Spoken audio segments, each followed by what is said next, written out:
congratulations to you for coming up.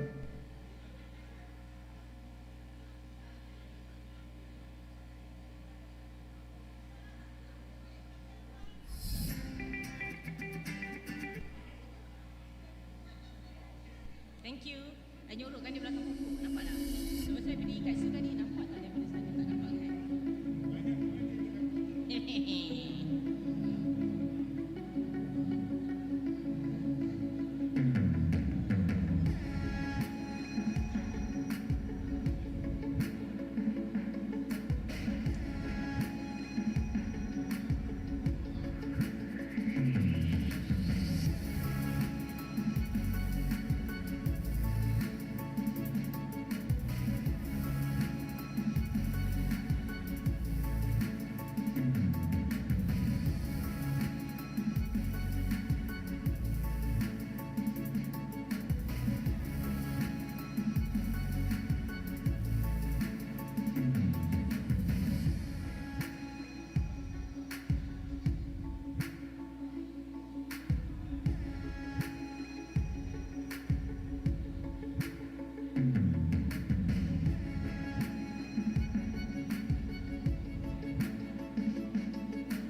Assalamualaikum warahmatullahi taala wabarakatuh dan salam sejahtera kepada semua para hadirin yang berada di dalam Dewan.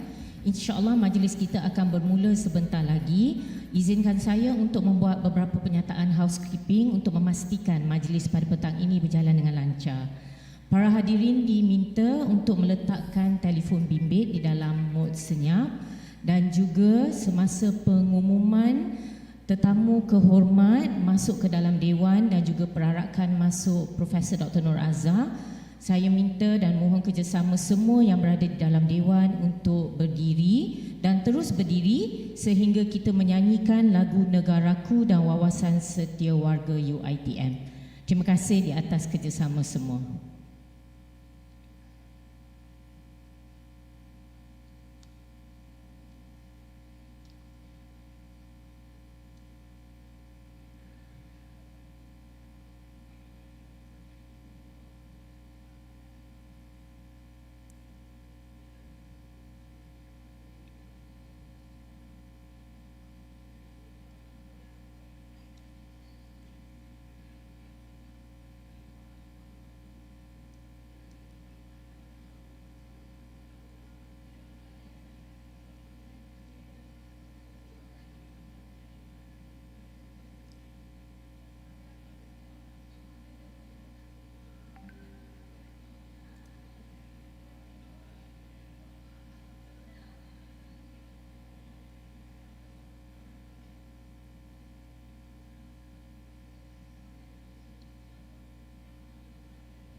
Mengumumkan ketibaan Yang Berbahagia Dato Naib Canselor UiTM, Barisan Ahli Lembaga Pengarah UiTM dan jemputan kehormat dari industri.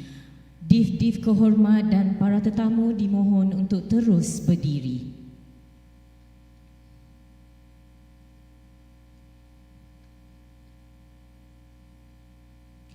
Perarakan masuk Yang Berbahagia Profesor Teknologis Dr. Norazah Abd Rahman, Timbalan Naib Canselor Penyelidikan dan Inovasi UiTM.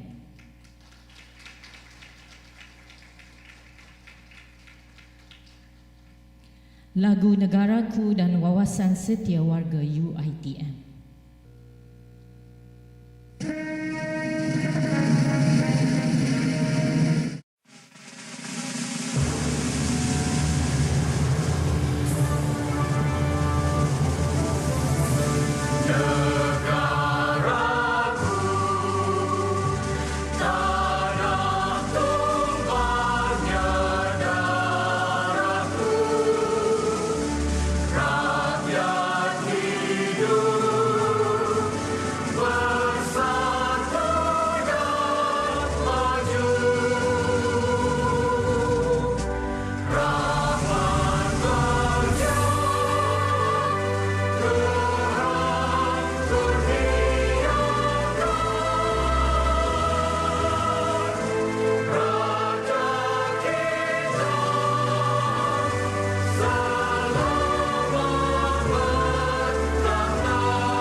Kehormat para hadirin yang dihormati sekalian, sebagai pembukaan bagi menyerikan Majlis Syarahan Profesor UiTM pada petang ini, mohon izin untuk saya menjemput para pelajar kedoktoran di bawah seliaan Yang Berbahagia Profesor Teknologis Dr. Norazah Abd Rahman untuk masuk ke dalam dewan dan bergerak ke atas pentas. Mereka ini merupakan sebahagian daripada pelajar ijazah kedoktoran dalam bidang kejuruteraan kimia di bawah seliaan Yang Berbahagia Prof. Sehingga kini, alhamdulillah, sebanyak 11 pelajar seliaan Prof telah berjaya menamatkan pengajian mereka dengan cemerlang. Kini 5 pelajar masih meneruskan pengajian ijazah kedoktoran mereka. Mereka ini terlibat dalam pelbagai bidang kepakaran kejuruteraan kimia seperti tenaga biomas, kejuruteraan tindak balas kimia, pemprosesan kimia, pemprosesan zarah, proses pemisahan, katalisis dan juga berbagai lagi. Dengan izin Allah SWT, melalui bimbingan ilmu dan kepakaran dan juga pengalaman yang telah diberikan oleh Yang Berbahagia Profesor Teknologi Dr. Norazah Abd Rahman, mereka telah mencapai kecemerlangan dalam bidang masing-masing. Kini, mereka meneruskan kerjaya sebagai pensyarah, sebahagiannya adalah Profesor Madya dan juga pensyarah kanan di Universiti Awam dan juga swasta. Sementara yang lain merupakan penyelidik eksekutif di Petronas. Mohon memberi salam hormat kepada Yang Berbahagia Profesor Teknologi Dr. Norazah, begitu juga kepada div-div kehormat. Dipersilakan para penyelidik.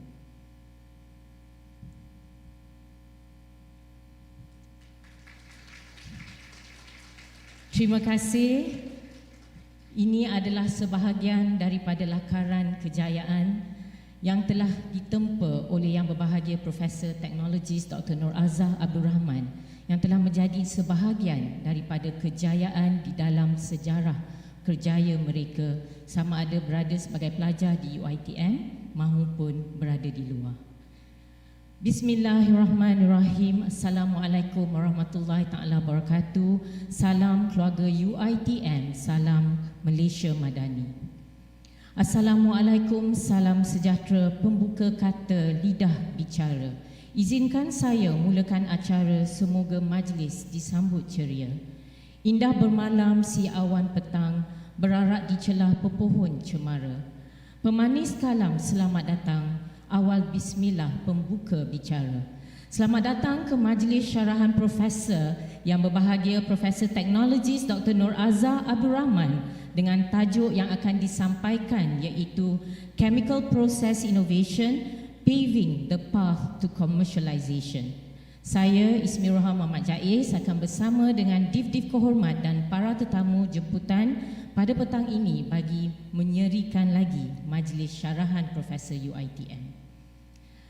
Div-div kehormat, para hadirin yang dihormati sekalian, alhamdulillah, dengan izin Allah Subhanahu Wa Taala, kita diberi ruang masa dan juga kesihatan untuk sama-sama berada di sini bagi satu majlis ilmu pada hari Jumaat pertama pada tahun 2024. Buat pengetahuan para hadirin semua, Profesor Teknologi Dr. Norazah Abd Rahman merupakan Timbalan Naib Canselor Penyelidikan dan Inovasi UiTM dan juga Profesor di Pengajian Kejuruteraan Kimia, Kolej Pengajian Kejuruteraan UiTM.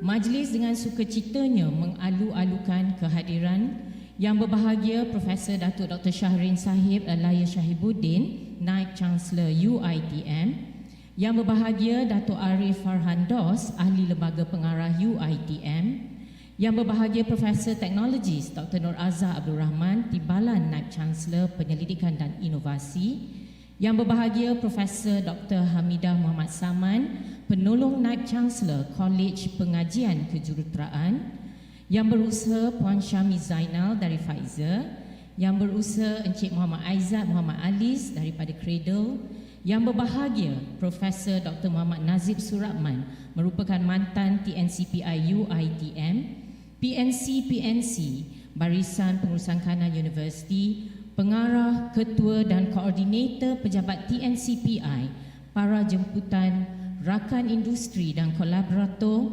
warga Kolej Pengajian Kejuruteraan dan juga pejabat TNCPI, jawatankuasa penganjuran program serta para hadirin yang dihormati sekalian yang hadir secara fizikal dan juga secara dalam talian pada petang ini.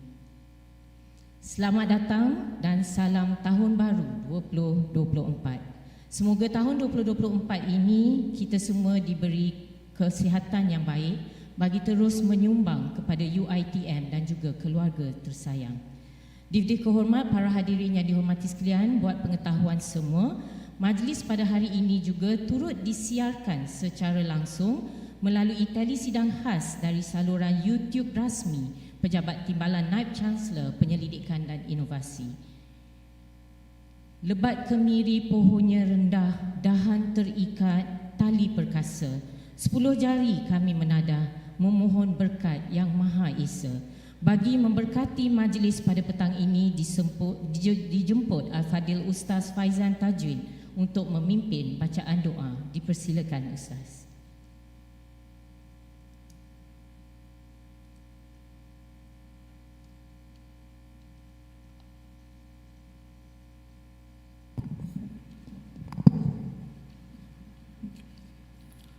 الفاتحة.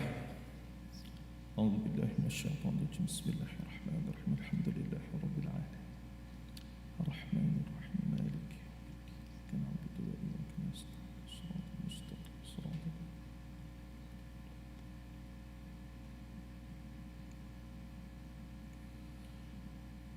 أعوذ بالله السميع العليم من الشيطان الرجيم. بسم الله الرحمن الرحيم. الحمد لله رب العالمين حمدا كثيرا طيبا مباركا فيه. يا ربنا لك الحمد كما ينبغي لجلال وجهك وعظيم سلطانك، والصلاة والسلام على أشرف الأنبياء والمرسلين وعلى آله وصحبه أجمعين. اللهم إنا نسألك علما نافعا ورزقا طيبا وعملا متقبلا. رضيناه ربا وبالإسلام دينا وبمحمد نبيا ورسولا. اللهم يا رحمن يا غفور يا شكور. Padamu kami zahirkan rasa syukur atas segala nikmat kurniaan-Mu, menjadikan alam ini sebagai tempat persinggahan kami untuk kami menyemai amal dan bakti sebagai bekalan menuju akhirat nan kekal abadi. Padamu jua kami panjatkan rasa syukur kerana dapat bertemu di dewan yang serba indah ini bersempena Majlis Syarahan Profesor yang berbahagia Profesor Teknologi Dr. Norazah Abd Rahman, Timbalan Naib Canselor Penyelidikan dan Inovasi UiTM.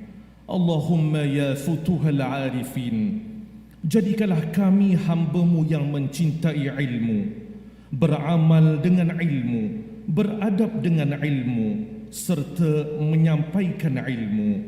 Ya Allah, semaikanlah peribadi dan akhlak kami dengan kemanisan sifat mahmudah, serta jauhkanlah diri kami daripada kegelapan sifat mazmumah.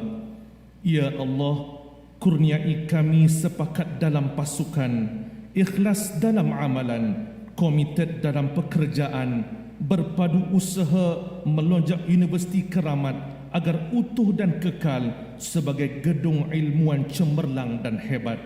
Ya Allah, ampunkanlah dosa kami, ampunkanlah dosa kedua ibu bapa kami, ampunkanlah dosa guru-guru kami, ampunkanlah dosa seluruh warga UiTM sama ada yang masih hidup ataupun yang telah pergi. Allahumma ja'al jama'ana hadha jama'an marhuma wa tafarruqna min ba'dihi tafarruqan ma'suma wa la taj'al fina wa la ma'ana shaqiyyan wa la mahruma wa la matruda. Rabbana 'alayka tawakkalna wa ilayka anabna wa ilayka al-masir. ربنا آتنا في الدنيا حسنة وفي الآخرة حسنة وقنا عذاب النار. وصلى الله على سيدنا محمد وعلى آله وصحبه أجمعين والحمد لله رب العالمين. Amin, amin, amin ya Rabbal Alamin. Syukran, terima kasih Al-Fadil Ustaz Faizan Tajwid di atas pimpinan bacaan doa itu tadi. Dif-dif kehormat para hadirin yang dihormati sekalian, tak kenal maka tak cinta. Oleh itu, majlis pada petang ini dengan rasa penuh takzim mempersilakan yang berbahagia Profesor Dr. Hamidah Muhammad Saman, penolong Naib Canselor Kolej Pengajian Kejuruteraan, untuk menyampaikan ucapan alu-aluan dan pengenalan bagi Yang Berbahagia Profesor Teknologis Dr. Norazah Abd Rahman. Dipersilakan Yang Berbahagia Prof.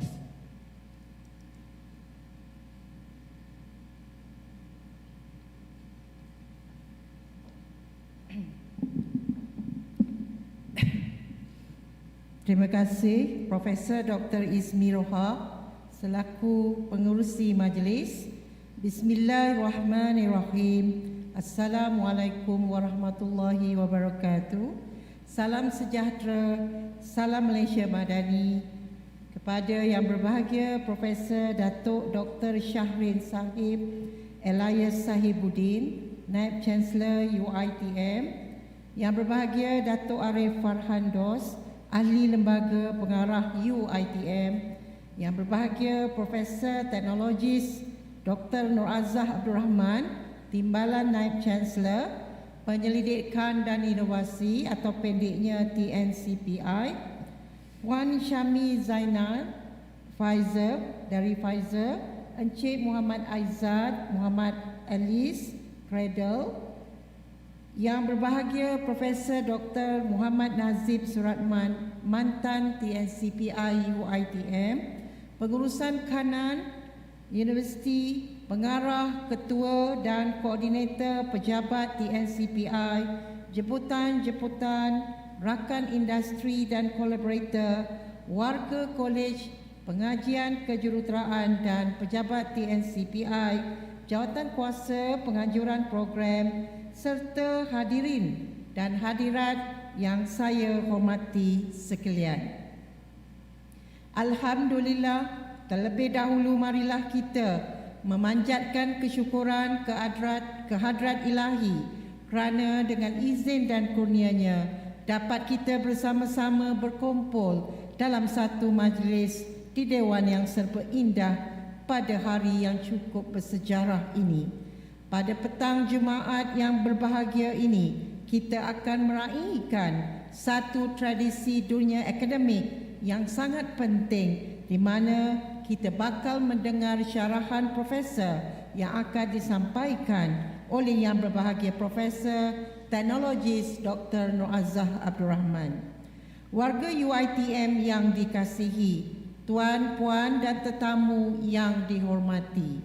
Selaku penolong Naib Canselor Kolej Pengajian Kejuruteraan UiTM, saya dengan penuh rasa hormat dan takzim akan memperkenalkan seorang ahli sarjana UiTM yang telah menerajui penyelidikan dan inovasi dalam bidang kejuruteraan kimia, iaitu Yang Berbahagia Profesor Teknologis Dr. Norazah Abd Rahman.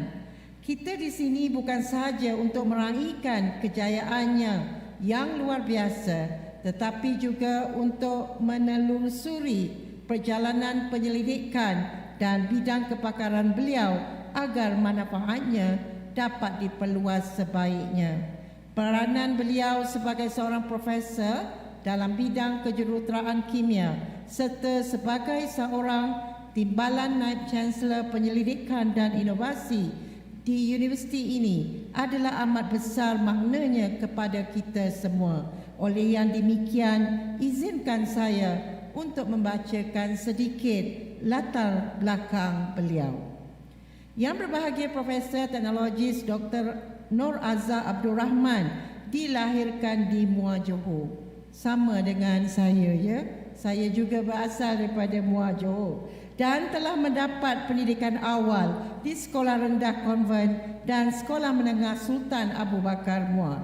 Kecemerlangan pencapaian beliau dalam pendidikan telah membolehkan beliau melanjutkan pengajian di peringkat ijazah sarjana muda dalam bidang kejuruteraan kimia di University of Minnesota Duluth dan University of Missouri Rolla, Amerika Syarikat.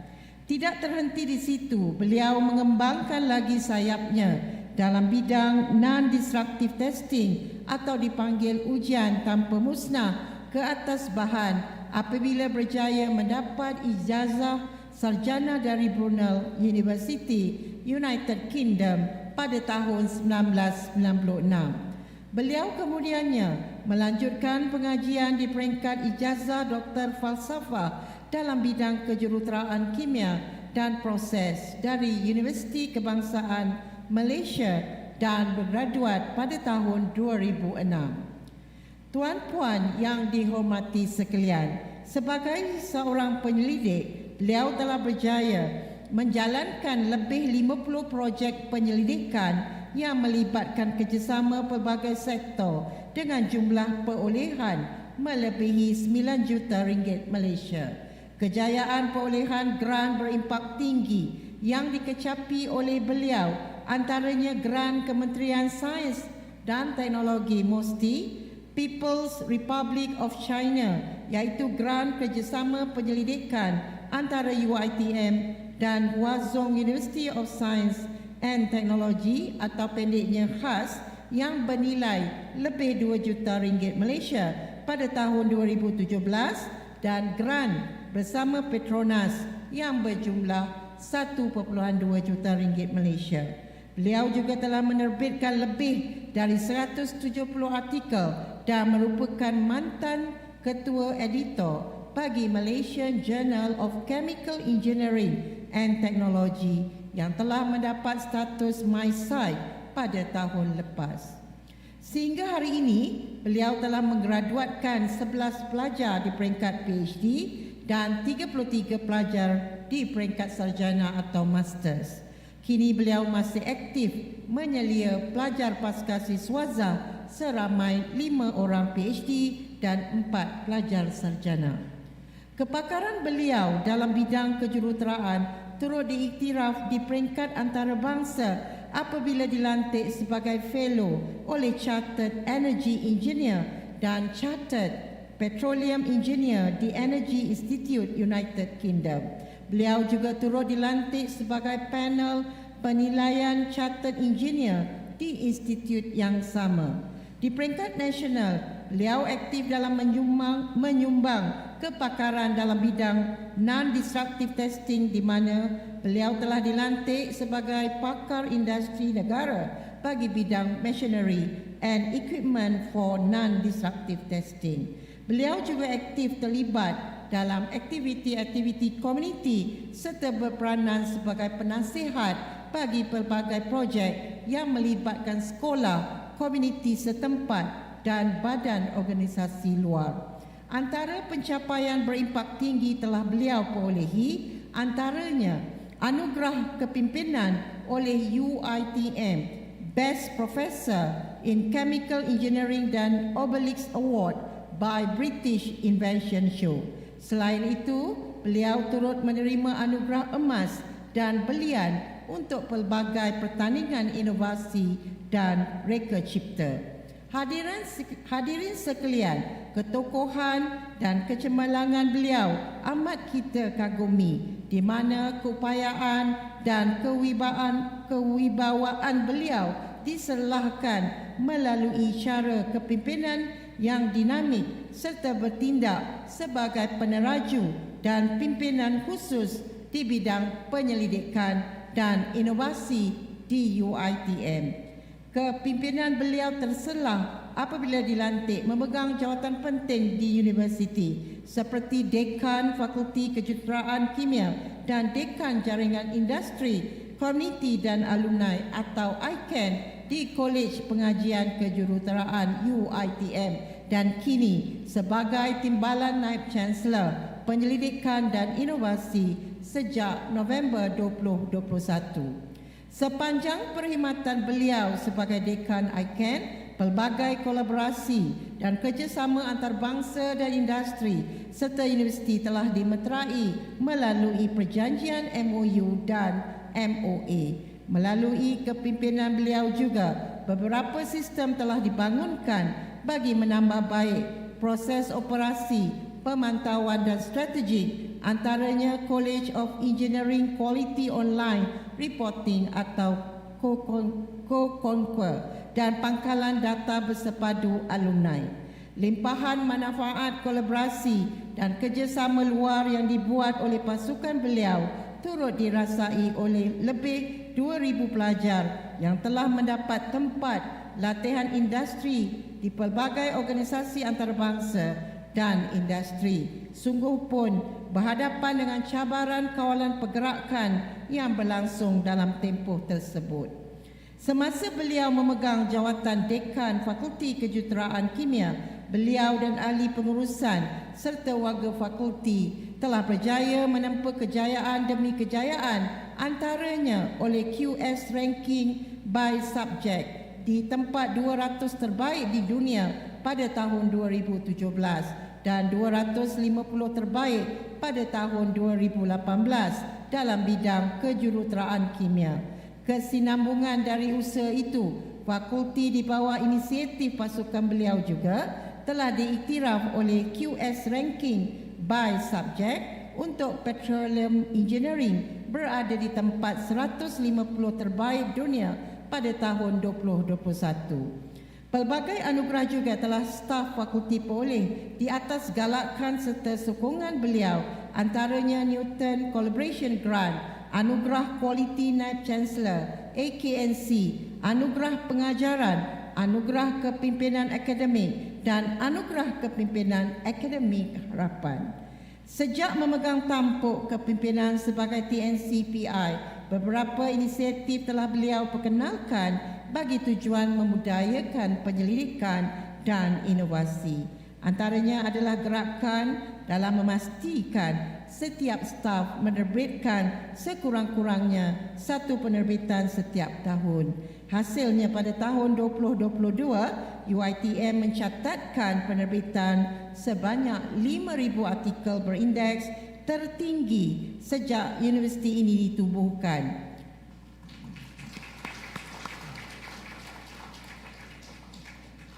Dari sudut perolehan grant pula, UiTM telah memperolehi sebanyak 78 juta ringgit pada tahun 2022 dan melakar banyak kolaborasi dengan pihak antarabangsa dan pemain industri. UiTM direkodkan menerima projek daripada pihak Petronas sebanyak 17 juta ringgit bagi menjalankan penyelidikan dan membangun teknologi berasaskan tenaga baru pada tahun yang sama, memberi jumlah keseluruhan pelaburan Petronas kepada UiTM sebanyak 29 juta ringgit Malaysia. Hadirin dan hadirat yang dihormati sekalian, tokoh yang akan menyampaikan syarahan profesor pada hari ini amat disegani oleh warga UiTM. Saya berasa sangat bangga kerana dapat sama-sama berkhidmat dengan insan sehebat ini. Tanpa membuang masa, marilah kita bersama-sama mendengar buah fikiran dan cetusan minda daripada individu yang sangat dikenali dan dikasihi ini. Saya dengan amat berbesar hati dan segala hormatnya menjemput dan mempersilakan yang berbahagia Profesor Teknologis Dr. Norazah Abd Rahman untuk menyampaikan syarahan profesor beliau bertajuk Chemical Innovation Process, Paving the Path for Commercialisation. Dengan itu, dengan segala hormatnya, dipersilakan. Sekian, terima kasih. Terima kasih kepada yang berbahagia Profesor Dr. Hamidah Muhammad Saman, penolong Naib Canselor Kolej Pengajian Kejuruteraan yang telah menyampaikan satu pengenalan biodata yang begitu menyeluruh dan mengagumkan. Mohon izin juga diberi hormat para tetamu, saya menyambut daripada Profesor Dr. Hamidah, saya pun orang Johor juga.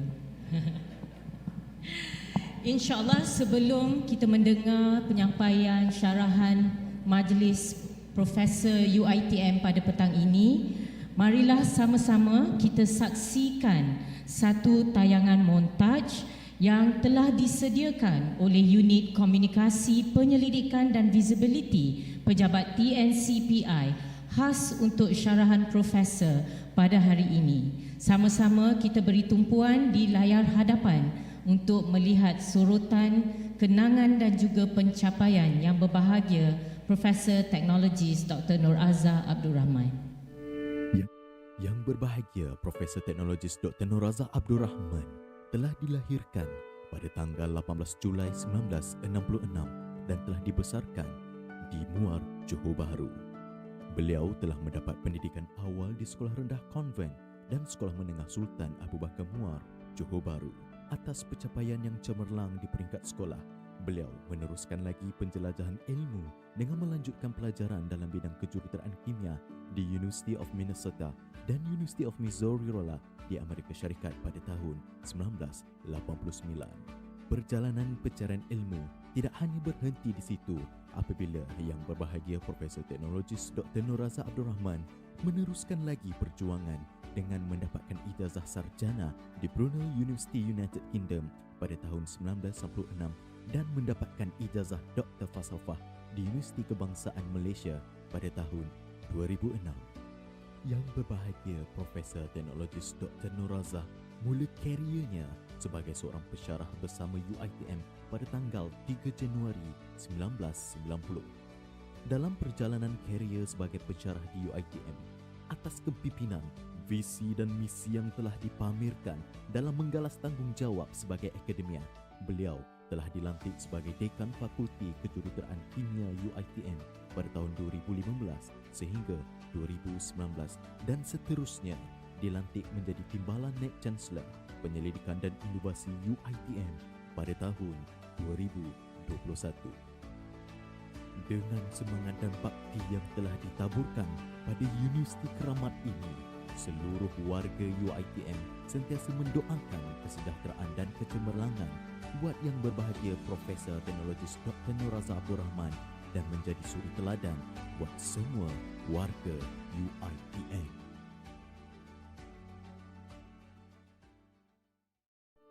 Yang Berbahagia Profesor Teknologis Dr. Norazah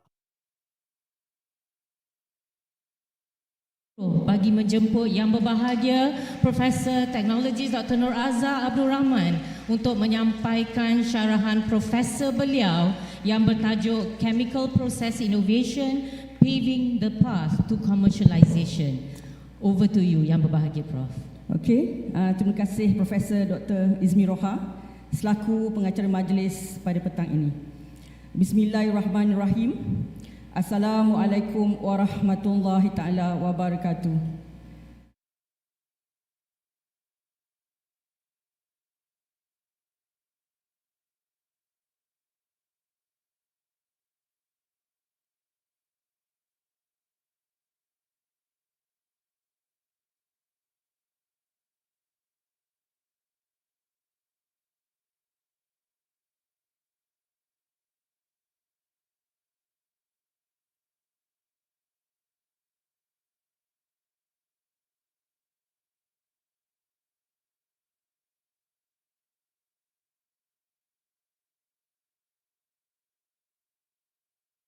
Rahman, mantan Timbalan Naib Canselor Penyelidikan dan Inovasi, pengurusan kanan Universiti, pengarah ketua dan koordinator Pejabat TNCPI, jemputan-jemputan, rakan industri dan kolaborator, warga Kolej Pengajian Kejuruteraan dan Pejabat TNCPI, jawatankuasa penganjuran program serta hadirin dan hadirat yang saya hormati sekalian.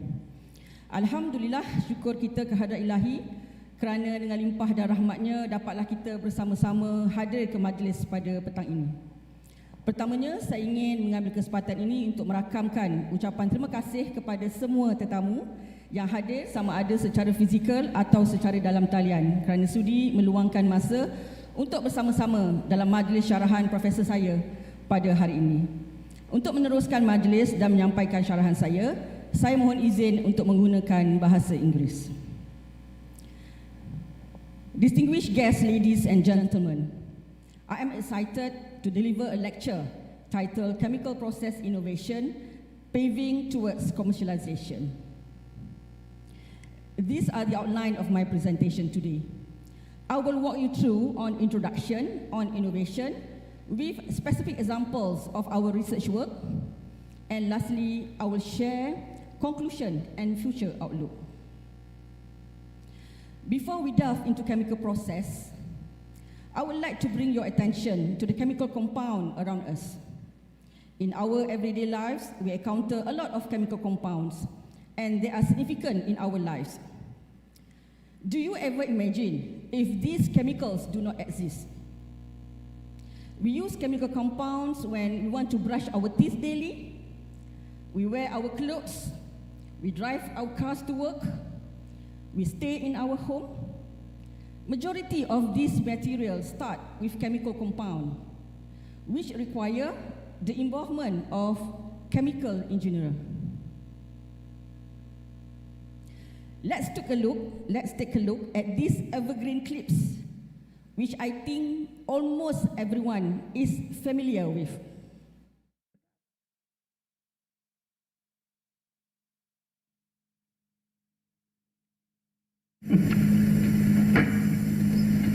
Tak ada garam. Selera terbuka, garam tak ada. Patah semua selera.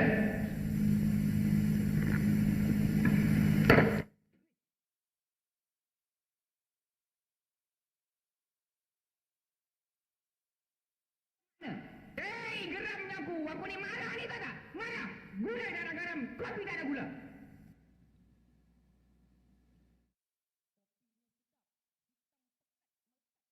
Tapi gula tak ada makna.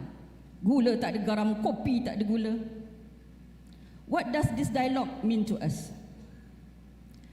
Previously, salt and sugar were significant in our lives because without them, our food will be tasteless.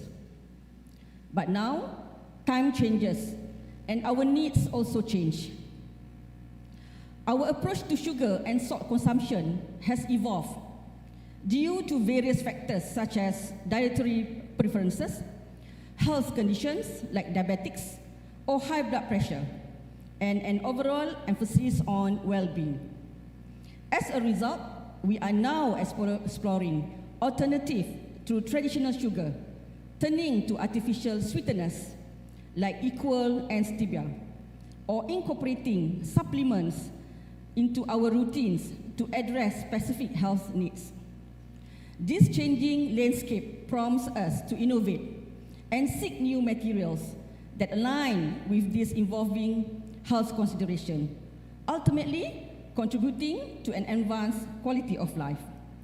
This dynamic shift in our choices reflects a commitment to healthier living and a proactive engagement with innovative solutions that cater to our individual health requirements. Innovation does not take place overnight. Rather, it evolves over time. I would like to take an example of a transportation industry, a sector familiar to us all. If we rewind the clock many years ago, we find ourselves in an era where steam engine cars were introduced on the roads. Progressing forward, internal combustion cars took center stage. Now, as we gaze into the future, we anticipate vehicles powered by hydrogen, solar, and batteries, a shift aligned with our commitment to decarbonization initiative. This evolution underscores our collective focus on clean and green solutions, in line with Malaysia's interest in reducing its economy-wide carbon intensity of 45% in 2030 compared to 2005 level. Distinguished guests, ladies and gentlemen, how do you think all of this can be achieved if it is not started from research and innovation? Innovation starts from ideation, followed by proof of concept, technology formulation, prototype and prototype system, demonstration of system, and lastly, commercialization. It is the transformation of a dream into reality, where we put our minds into it. Innovation means a lot. It benefits humankind in many ways. This is absolutely a way for us to contribute as a Khalifah in this world. It never crossed my mind as a chemical engineer that my team and I could play a role in benefiting communities, including industries and societies, through our research. The wisdom of Prophet Muhammad once echoed in my mind. The best of people are those that bring the most benefit to the rest of mankind. This profound saying has become a guiding principle, inspiring us to channel our efforts into research that brings tangible benefits to humanity. Over the past 16 years of my research journey, I've had the privilege of collaborating with brilliant minds, delving into diverse research areas, and addressing a myriad of challenges. Allow me to guide you through the path of my research endeavors. The pursuit of converting waste to wealth has been a focal point of our research, centering on thermochemical conversion technologies like pyrolysis, torrefaction, and microwave pyrolysis. Our exploration in the extraction process encompasses supercritical carbon dioxide extraction, microwave extraction of gaharu or agar wood, and microwave sterilization and extraction of palm oil. In the realm of membrane separation, our efforts extend to the development of thin film membranes, biocatalytic membranes, and membranes for recycling spent lithium-ion batteries. Finally, our research in advanced materials and particle processing spans various applications in biomedical, food technology, oil and gas application, pharmaceuticals, catalyst and refrigerant development, and liquid fuel additive. Let us begin with the first project, which addresses the abundance of tire, wood, and plastic waste that have been generated annually in Malaysia. Exploring the waste as alternative fuel could be a significant effort, especially towards minimizing the impact to climate change. In addition, the need in reducing the reliance on fossil fuel, particularly coal, in the power plant for electricity generation has motivated our team to explore the feasibility of co-combustion of slanted coal with this industrial waste. Although it is done using an instrumental analysis that is thermographic analyzer, the results are useful to understand the thermal behavior of this waste. From that analysis, it is learned that the three wastes have different thermal behavior, with the plastic waste having higher reactivity, followed by the wood and tire waste. Slanted coal is known to show low reactivity, in which its thermal degradation only started at a temperature of 450 degrees Celsius. It is important to note that synergistic behavior during co-utilization of coal and plastic were observed from all the blends, especially beyond temperature of 500 degrees Celsius. Having done this research, we can conclude that this material cannot be used directly in order to co-combust with coal. In another research dealing with biomass, we have utilized a chip furnace to explore transforming biomass, a high-energy, fast-growing crop, Lucina leucopella, or better known as petai belalang, and abundant agricultural waste from oil palm plantation, which is oil palm frond, into a solid fuel through a process known as torrefaction. Torrefaction is a novel technique that mainly focuses on improving the calorific value of the biomass by exposing the samples in the less abrasive atmosphere, which is at low temperature less than 300 degrees Celsius, high enough to drive off the hemicellulose and cellulose from the biomass. From the characterization, the calorific value of this biomass could be improved from typically 17 to 19 megajoule per kilogram up to 26 megajoule per kilogram. For your information, for the material to be auto-ignite, it must have 21 megajoule per kilogram. The torrid samples were reported to be higher than that of muka balingan coal, which is around 24 megajoule per kilogram. The pellets also showed high thermal energy density and high fuel ratio, which reflects on having better combustion efficiency and reducing pollutant emission, hence creating high value for utilization as fuel and alternative to the fossil fuel in a typical coal-fired power plant. The derived solid fuel from torrefaction of pelletized samples were tested during co-combustion with slanted coal, which have a calorific value of 31 megajoule per kilogram. This work allowed us to understand the thermal behavior during combustion.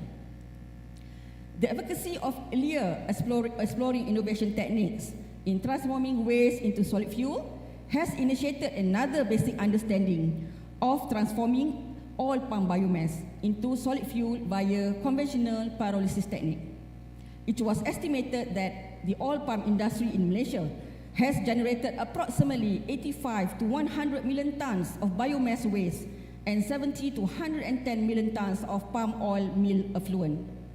This work evaluated the possibility of converting biomass into charcoal as fuel. It reveals that the pyrolysis has improved the calorific value typically from 16 megajoule per kilogram up to 27 megajoule per kilogram, much higher than a sub-bituminous coal, which is Bukah Balingan, around 25 megajoule per kilogram. It was found that the combustion of the biomass char mimics the profile of the sub-bituminous coal, unlike the combustion of the raw counterparts. For application in a coal-fired power plant, it is advisable to choose char from anti-fruit bunch. Rather than you use it raw, you have to turn them into char so that you can combust. So it is advisable to choose char from empty fruit bunch and palm kernel shell as compared to palm mesofilament fiber, as the former char can be blended with coal due to synergistic behavior that have been demonstrated in this research. Distinguished guests, ladies and gentlemen, our prior research has successfully identified opportunities and viable alternatives aimed at reducing our dependence on fossil fuel, thereby mitigating environmental impact.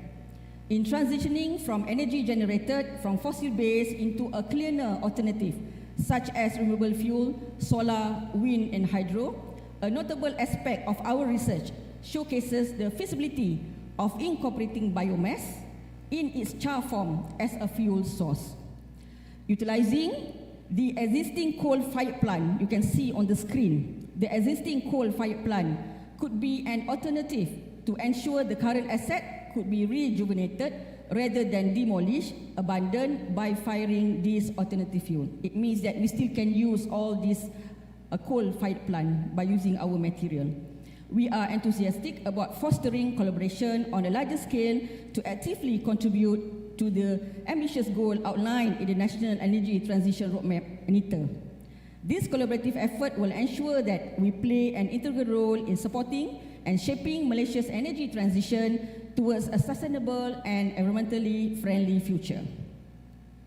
Based on our previous investigation on plastic pyrolysis, we have seen the potential of recovering the hydrocarbon in this plastic waste as liquid fuel. This has been done on a prototype scale to the proof of concept, and the innovation has received an intellectual property of utility innovation under the Institute Kemahiran Mara Bintulu Sarawak, and we are in the process of bringing this technology to the local community. Moving forward, we are thrilled to have had the opportunity to engage in a collaborative research endeavor with esteemed partners from China, both in academia and industry, initiated back in 2019, securing a generous collaboration grant of RMB 3.3 million from the Ministry of Science and Technology of the People's Republic of China has been instrumental in propelling our joint effort. This funding facilitates a dynamic partnership with Guangzhou University of Science and Technology, where our collective focus is on addressing the environmental challenges arising from open burning practices in agriculture. Our collaborative initiative is driven by a commitment to transforming waste into wealth, presenting a sustainable solution that yields benefit for both the environment and the economy. At the heart of our effort lies the innovative application of energy regenerative pyrolysis, aiming to efficiently and cleanly utilize tropical agriculture and forestry waste. This approach aligns with our shared vision for a greener, more sustainable future. The industrial sector, recognizing the significance of this initiative, has taken a leadership role by exemplifying corporate social responsibility. In a demonstration of this commitment, they are providing a pilot-scale pyrolysis unit, a pivotal contribution that significantly enhances our capacity to mitigate environmental pollution stemming from open burning practices. These collaborative efforts will make meaningful strides in environmental conservation and sustainable waste management. Distinguished guests, ladies and gentlemen, back in 2007, when we first started the research, it was driven by the inspiration to address the abundance of biomass and the increase in oil price, in which a solution that allows the management of agricultural waste and minimizing environmental impact by minimizing coal should be the alternative. The microwave technology is an innovative solution to conventional heating technique, as it has the advantage to achieve fast and volumetric heating, and more importantly, could be easily manipulated as with the way it interacts with material based on the dielectric properties and penetration depth. We have ventured into different agricultural waste, oil palm industry, and industrial waste, automotive paint sludge. Inspired by the efficacy of the past research, we have now also ventured in creating values to the community to solve the food waste issue, and also as an alternative disposal technique of used mushaf Quran. To date, we received 2 internal grants, 3 fundamental research grants, 1 prototype research grant, and also industrial grant to support this innovative solution to waste management with a total grant of more than 500,000. Well, inspired by the pyrolysis of palm biomass via conventional heating, this project proved that although all palm biomass is transparent to a microwave, we managed to innovate the process to pyrolyze the waste to obtain the biomass char for solid fuel application.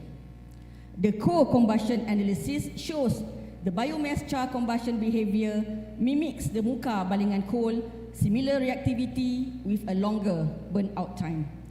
Synergistic interaction were observed during the co-combustion, which shows benefit for reducing the emission. It has been demonstrated that empty fruit bunch is the best waste to co-combust with coal. Besides focusing on converting waste to solid fuel, we also managed to handle waste that has approximately 70% moisture content from industrial sludge, such as automotive paint sludge. We have demonstrated that with the technology, we managed to convert the waste into fuel, yet its properties are different based on different types of catalysts used in the process. Apparently, with the right ratio of activated carbon and zeolite, the quality of the priority oil improved in terms of its environmentally friendly properties. From this research, we have successfully obtained utility innovation, UI, and patent for the prototype use that we have developed. For industries which produce paint, this process could generate a circular economy where this waste could be turned into 3 types of material, such as solid, which contain more than 50% of titanium and can be used in construction industry, priority oil and gas as potential fuel. Distinguished guests, ladies and gentlemen, have you ever imagined that wet food waste could undergo thermal processes in a very short period of time? By using this technology, we could process this waste within an hour and without going through any pre-treatment, such as long hours of drying. Usually we use sun drying for the pre-treatment. We have shown that the solid product can be turned into charcoal, charcoal briquette for fuel application with a calorific value of about 23 megajoule per kilogram, higher than the commercial charcoal. Our current research is now venturing into upgrading the value of food waste into biographene, which later can be used in electronic and semiconductor, conductor ink, and many more. It is hoped that this innovation could reduce the amount of food waste sent to landfill. It would be more meaningful if the community, that's why Faisal is here, were involved directly by segregating food waste from source. In 2022, we have been approached by a team from Masjid Abdullah Fahim Penang. Anyone from Penang here? To help them to find an alternative solution to dispose of the used mushaf Quran other than incinerator. We have demonstrated that this technology can be an alternative way of disposing of used mushaf Quran, in which the solid product from this process can be converted as an ink for Quran printing. We are currently working to formulate the ink. By doing so, it creates waste circularity for the Quran printing industry. This work has initiated the Majlis Fatwa Penang to come out with a fatwa and permission, and they has declared that this process is harus. I cannot translate that into English because hukum, we have to say it in bahasa. So this process is harus. By sharing this research finding, I hope that your views toward waste have now changed. Now, you will not see waste as waste, awal sikit keluar, but you see wealth, kecing-kecing. Alright. Okay. Now, let me walk you through another theme of our research, which is extraction process. Recent increase of public interest in herbal remedies has motivated us to extract red butterfly wing, or in Malaysia we call daun rerama oil, which has various therapeutic applications such as anti-cancer, antimicrobial, anti-inflammatory, and other pharmacological activities by utilizing supercritical carbon dioxide extraction. Conventional method of extraction of the oil is by using solvent such as hexane and methanol, and this method is not suitable for medicinal purposes because they are toxic, unsafe, and can contaminate the product.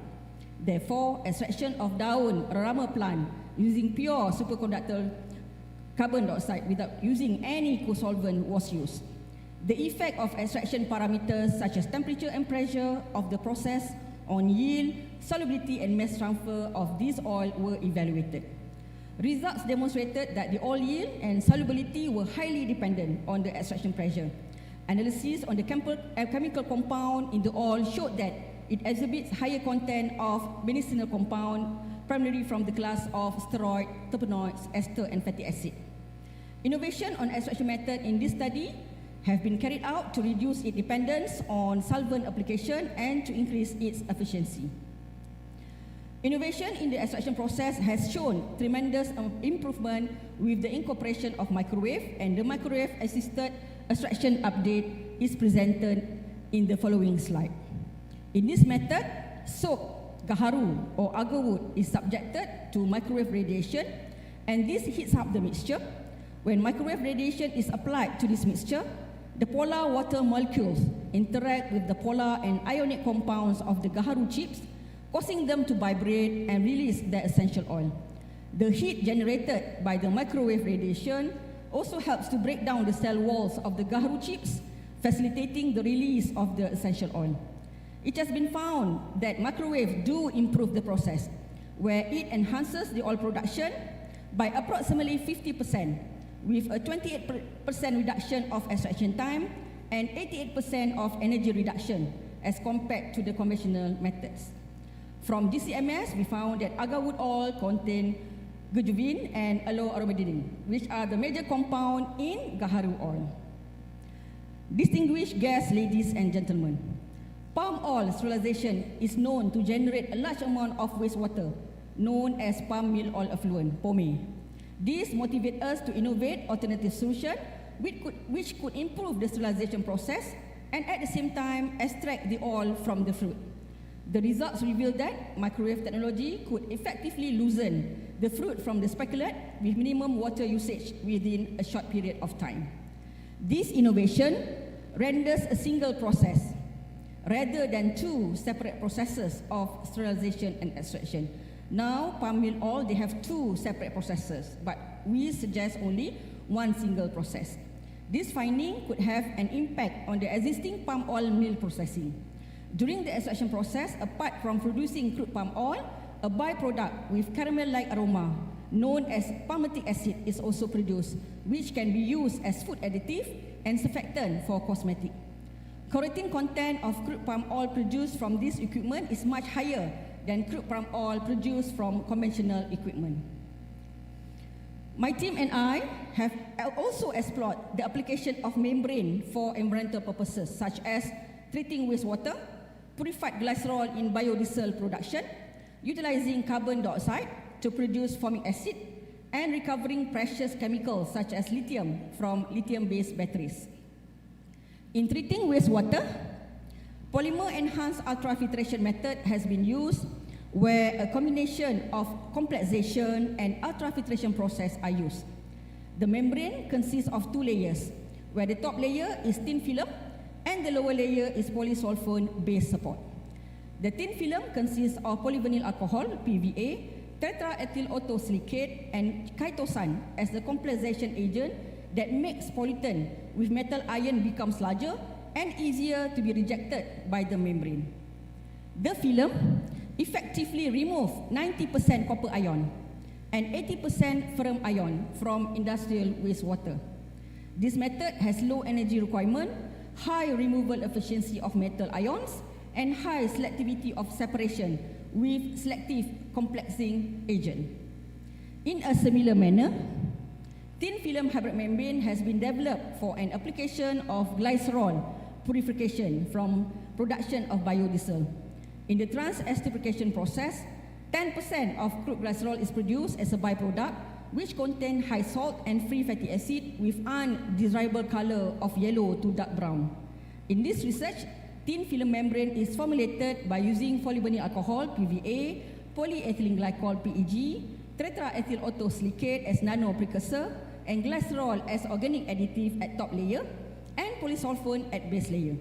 Interaction between chlorine ion in crude glycerol with the hydroxyl groups on the membrane surface rejects the impurities and allow pure glycerol to pass through the membrane.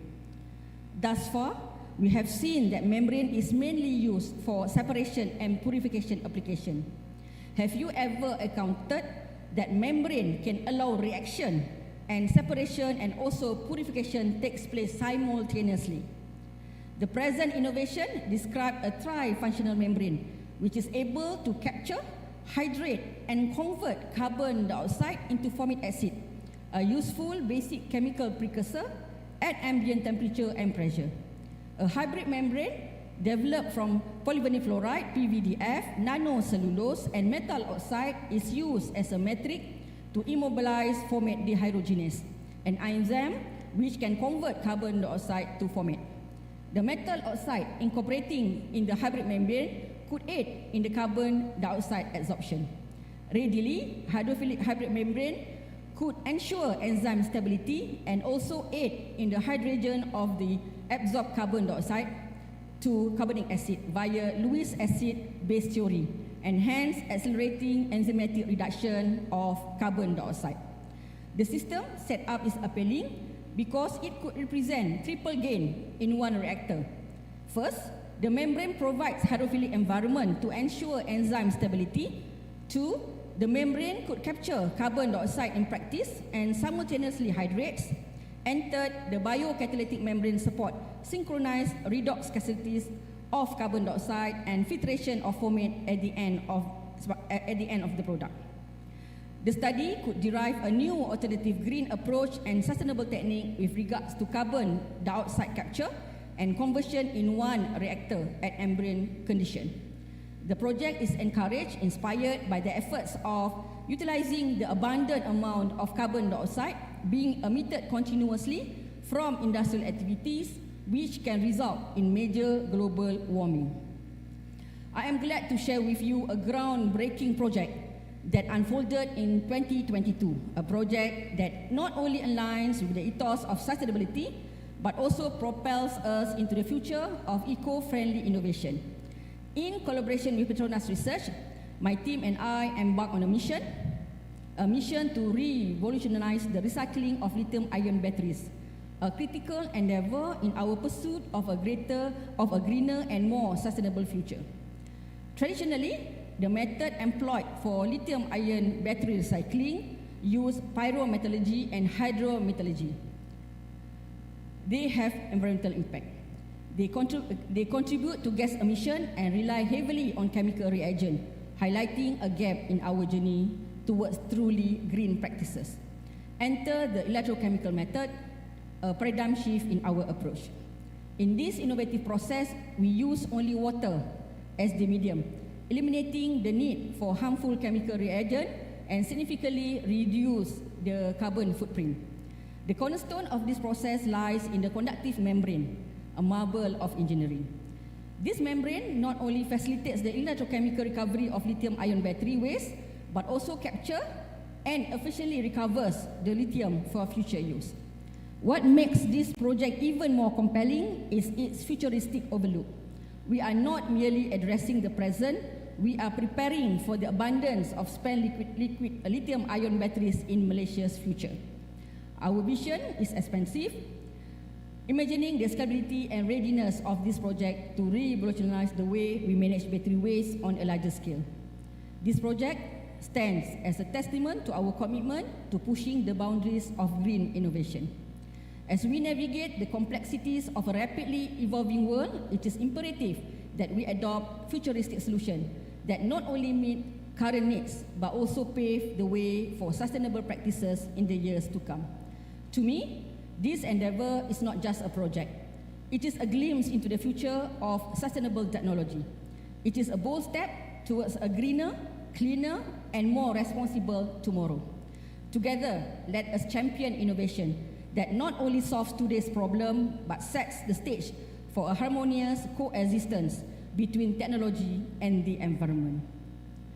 Distinguished guests, ladies and gentlemen, my last research theme for today's lecture revolves around the theme of advanced material and particle processing. In this research, green, renewable and sustainable material have been the main focuses to produce various high-value products with low environmental impact. As we can see on the screen, nanocellulose thin film nanofiber with gold-writing sulfate has been produced as a scaffold for tissue regenerative. Electrospinning has been used to produce this material as electrospun nanofibers have small pore size, large specific surface area, and are biocompatible for culture protein on protein ligands. Based on molecular dynamic simulation, the thin film nanofiber has nanocellulose and gold-writing sulfate able to attach to protein ligands. The attached protein ligand indicates that any cell that needs to be cultured can attach and grow on the ligand. Future research has been conducted on revealing the potential of elephant grass, which is a type of forage grass, to be converted into an advanced material component, which is nanocrystalline cellulose, NCC. Elephant grass is among the most important feed resources for livestock in Malaysia. Diversifying its application from forage gases into high-value products such as nanocellulose, nanocrystalline cellulose is a huge opportunity. This is because elephant grass has high amount of cellulose, which is around 60 to 65%. There are 3 steps involved in nanocrystalline cellulose isolation, which are pre-treatment, bleaching, and acid hydrolysis. The most important step is pre-treatment process, where lignin is removed and high crystallinity index material is produced. Microwave-assisted pre-treatment has been proposed, where it has proven that at microwave heating of 180 watt for 20 minutes, highest crystallinity of more than 60% and half of lignin content were removed. And we managed to produce high value of nanocrystalline cellulose from this graph. Nanocrystalline cellulose can be used in electrical application such as lithium-ion batteries and supercapacitors. Distinguished guests, ladies and gentlemen, in our academic pursuit, we actively engage in both experimental and modeling research pertaining to colloid and nanoparticles, which serve as fundamental constituents for constructing larger customer structures endowed with innovative properties. The investigation of colloidal and nanoparticle structure presents a captivating avenue for scholarly exploration. Our endeavors encompass the design and characterization of colloidal and nanomaterial, spanning diverse applications such as formulation of encapsulated active ingredient within food product and powdered beverages, with a particular emphasis on food and beverage application. We maintain a collaborative association with MZ Holdings Ramrahat within the framework of micro-industry hub known as MZ NanoCore. In agriculture application, the development of novel nanomaterial and colloid, coupled with an exploration of their stability, aim at enhancing seed germination through seed priming techniques and targeted delivery of fertilizers. Meanwhile, for environmental purposes, the synthesis of hybrid colloidal nanomaterials, their encapsulation strategies, and their deployment in advanced oxidation process designed for the degradation of emerging contaminants, notably microplastic and per- and polyfluoroalkyl substances, PFAS. Let's look at another type of material, which is ibuprofen. Ibuprofen is one of a group of drugs called nanosteroidal anti-inflammatory drugs. It is widely used for its pain relieving and anti-inflammatory effects. Ibuprofen is commonly produced in granular form, which consists of ibuprofen and excipient such as alpha-lactose monohydrate. This research explores the potential of co-crystal formation of ibuprofen and alpha-lactose monohydrate in a one-step cooling crystallization process, which in this case using polyethylene glycol PEG 300 as a solvent. The results showed that the crystal formed were mixtures of ibuprofen and alpha-lactose monohydrate. Molecular modeling technique was used to assess the interaction between ibuprofen and alpha-lactose monohydrate molecules, and we found that theoretically the formation of a co-crystal of solid solution formation was possible. We also ventured on the research to preserve our local food resources to support food security. Pineapple, banana, and lime tend to have short shelf life, and we have introduced an innovative method of preserving them by using a spray dryer. It converts fruit juice into powder with encapsulation of important ingredients in the powder. We have overcome main challenges such as stickiness, where powder stuck to the wall of the spray dryer during operation. Powder produced can be tailor-made according to the needs of the customer. For example, we have successfully combined this fruit-based powder with Centella asiatica or pegaga to take advantage of its health benefits such as improved blood circulation, decrease anxiety, and boost antioxidant of the body. All the spray-dried powder, fruit-based, have successfully produced from this research, opening for more great opportunities in formulating the mixtures and preserving them in powder form. Another material that has been developed is polyurethane coated sand, where it is used in hydraulic fracturing process in oil and gas production. This innovation aims to replace the conventional petrol-based polymer propane. The motivation behind this substitution is to address environmental concern, as the petroleum-based propane is deemed environmentally unfriendly and unsustainable. The polyurethane component in polyurethane coated sand is derived from polyols sourced from palm oil. The infusion of polyols from palm oil not only enhances the material performance in hydraulic fracturing, but also align with sustainable practices by utilizing renewable resources. Polyurethane coated sand developed is an alternative that may offer more eco-friendly and sustainable properties in the context of hydraulic fracturing. We also had an opportunity to do research on catalysts for hydrogen production. Hydrogen-rich syngas from carbon dioxide reforming of methane with steam was successfully produced by using newly synthesized catalysts, namely nickel, ferrum, and cobalt, supported magnesium aluminate. The synthesis processing time is short, and cheap transition metal as catalysts are used. One single-step fusion and fissile fusion impregnation, which is not only safe but able to produce high yield of hydrogen with minimal carbon deposit, which is of equivalent quality with other expensive and noble metal catalysts, was developed.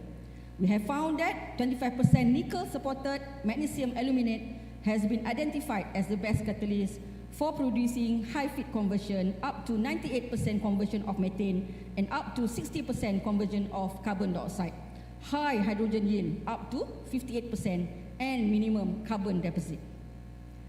Distinguished guests, ladies and gentlemen, petroleum-based refrigeration lubricants are compatible with hydrofluorocarbon HFC's refrigerant. However, they are not biodegradable. Hence, in this research, polyol esters that are biodegradable, friendlier to environment, high viscosity, and compatible with hydrofluorocarbon HFC's refrigerant lubricant has been synthesized. Polyerythritol ester is produced from trans-esterification reaction between palm oil metal ester with pentaerythritol. It has been found that properties of pentaerythritol ester produced in this research are comparable with commercial polyol ester for refrigerant system, opening more opportunities to be upskilled. In the call of sustainability initiative, we have explored the ethyl luvilinate chemical, which is a renewable chemical derived from biomass and its derivative. Its potential uses as an oxygenated additive to maximize the use of biodiesel, where it is blending with diesel fuel. Ethyl lubrinet improve the gas emission of fuel blends and fuel characteristics such as flow properties, lubricity and viscosity. In this study, ethyl lubrinet is synthesized from renewable lubricant acid esterification catalyzed by a sulfonated lignin-based catalyst. High-yield ethyl lubrinet in more than 80% has been produced. The application of ethyl lubrinet into biodiesel diesel plant improve emission profile as low ethyl lubrinet loading less than 3 volume percent is sufficient to minimize carbon monoxide and NOx from engine combustion. The addition of ethyl lubrinet also reduces the viscosity of the fuel blend, is well known for its high viscosity and the challenges during direct use in the engine. The performance of ethyl lubrinet as fuel additive shows comparable results with the other available fuel additive.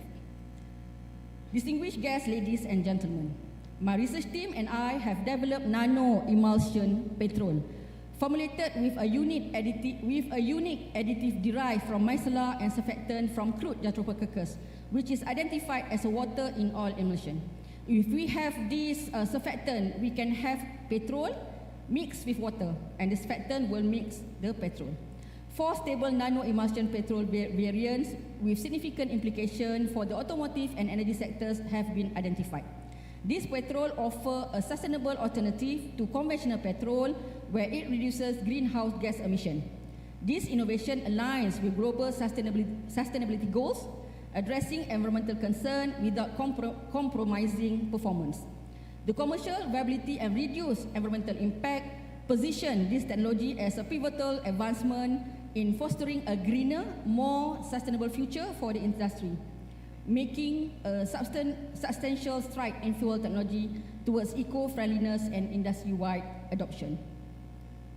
Distinguished guests, ladies and gentlemen, in transforming ideas and conducting the research work, we definitely will be facing a lot of challenges and opportunities. As we embark on this exploration of chemical innovation, it is crucial to first identify the challenges that currently impede progress in our field. These challenges may range from team members, environmental concern, to the optimization of production process. As the Deputy Vice Chancellor Research and Innovation, allow me to share a few points here. First is teamwork. Our team members are diverse, not only in expertise but also in character, mindset and emotion. Embracing these differences becomes a cornerstone of our success. By recognizing and celebrating the unique strengths each team member brings to the table, we create a synergy that propels us forward. Motivation becomes the catalyst, fostering an environment where individuality is not acknowledged but celebrated. Second is protecting ideas. In the realm of innovation, ideas are our most precious currency. However, they are also vulnerable. Therefore, we must establish a culture that nurtures and protects this fledgling concept. This involves creating an atmosphere where every team member feels secure in sharing their ideas.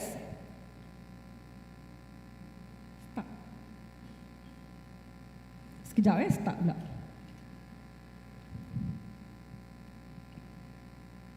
Start. Okay. This involves creating an atmosphere where every team members feel secure in sharing their ideas, knowing that they will be valued, respected, and shielded from premature criticism. In doing so, we fortify the foundation upon which groundbreaking innovations are built. Third is golden circle. Navigating the intricacies of our project requires a clear understanding of the why behind our endeavors, the golden circle. We dive into the core purpose, values, and aspiration that drive our project. This not only serves as our guiding light, but also align our team with a shared sense of purpose, amplifying our collective efforts towards a common goal. The fourth point is mentoring. Amidst the challenges, mentoring emerges as a powerful solution. Creating a culture of mentorship within our team fosters knowledge transfer, skill development, and personal growth. Through mentorship, we bridge the gap between experience and innovation, ensuring that insights gained from senior, experienced professionals are passed down to the next generation, enriching the collective intelligence of our teams. Finally, closing the gaps. Every project encounters gaps, whether in understanding, communication, or execution. Identifying and closing these gaps is pivotal. It requires a proactive approach where we analyze the root causes, communicate transparently, and implement strategic solutions. Closing these gaps not only enhances efficiency, but also fortifies the resilience of our projects against potential setback. And I would like to say here that as we confront these challenges, we recognize that each one presents an opportunity for growth, innovation, and collective achievement. By celebrating our differences, protecting our ideas, understanding the golden circle, embracing mentoring, and diligently closing gaps, we navigate the intricate path of our project with resilience and shared purpose. To the best of my observation, there are some potential solutions and opportunities for improvement. But fear not, for challenges often present opportunities for growth and improvement. We will delve into potential solutions and strategies to overcome these hurdles, fostering a more efficient and sustainable chemical innovation process. Now, I share with you some value advice, solutions, and opportunities for improvement that can significantly impact the landscape of commercialization, bridging the gap from seed to market. First, unlearn. Unlearn, learn, and relearn. Current knowledge initiative in commercializing innovative ideas. In the ever-evolving landscape of innovation, we must adopt a dynamic approach. Unlearning traditional methods, learning from current knowledge and initiatives, and relearning in light of emerging trends is imperative. This paradigm shift is the foundation for successfully commercializing innovative ideas from the lab to the market, encompassing the entire spectrum of the journey. Number two, planning of research from lab to market, completing the loop. A seamless transition from lab to market requires meticulous planning. We must complete the loop, ensuring that research initiatives align with market demands. By integrating a comprehensive plan that considers market dynamics, we enhance the probability of successfully bringing our innovations to fruition. Number three, commercialization grant.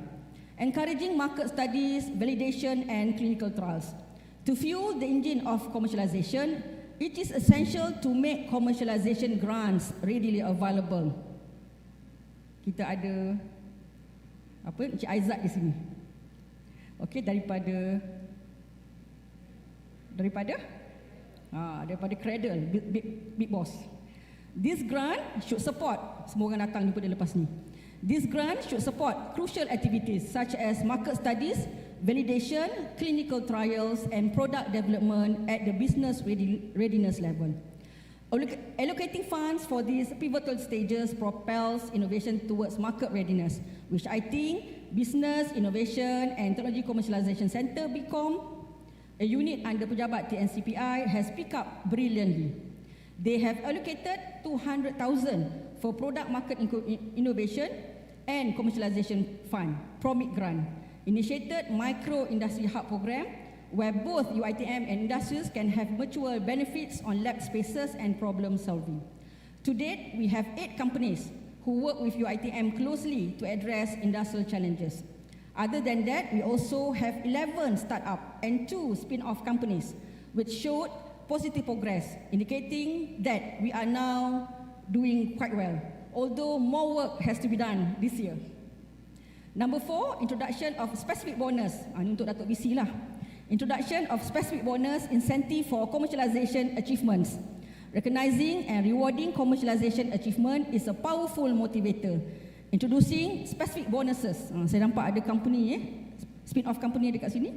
Introduction specific bonuses and incentive tied to commercialization process can be a game changer. Such rewards reflected in yearly appraisals and promotion exercise create a tangible link between individual efforts and organization success. Number 5, once again, mentorship. Enhancing product marketability. Mentorship plays a pivotal role in shaping the trajectory of innovative products. By appointing mentors from relevant agencies and industries, we tap into expertise that enhances product marketability. This collective approach nurtures a culture of guidance and support, propelling innovations towards successful commercial outcome. Number 6, facilitation by university management, providing clear guideline policies. University's management support is important in facilitating commercialization activities. We, at the Office of Deputy Vice Chancellor Research and Innovation, are now providing clear guidelines. Policies and circulars are essential tools that can assist researchers engaged in commercialization. Please come and see our officers if any staff would like to get some advice. We also have traveled to campuses and faculties, colleges to disseminate the information. On another note, a creative and flexible approach, including teaching flexibility and addressing lecturers' commitment, also has been enforced to streamline and encourage commercialization efforts. Number 7, professional training for technology transfer office staff. BCom, as one of the PTJ under the Office of Deputy Vice Chancellor Research and Innovation, always work to empower academic staff in technology transfer offices, providing a platform for technology transfer office staff to receive professional training, including certification such as Technology Commercialization Associate, RTCA, and Registered Technology Transfer Professional, RTTP, enhances their knowledge in the field of commercialization. This investment in skill directly contributes to the effectiveness of commercialization endeavors. This piece of advice, solution, and opportunities for improvement form a robust framework for navigating the complexities of commercialization.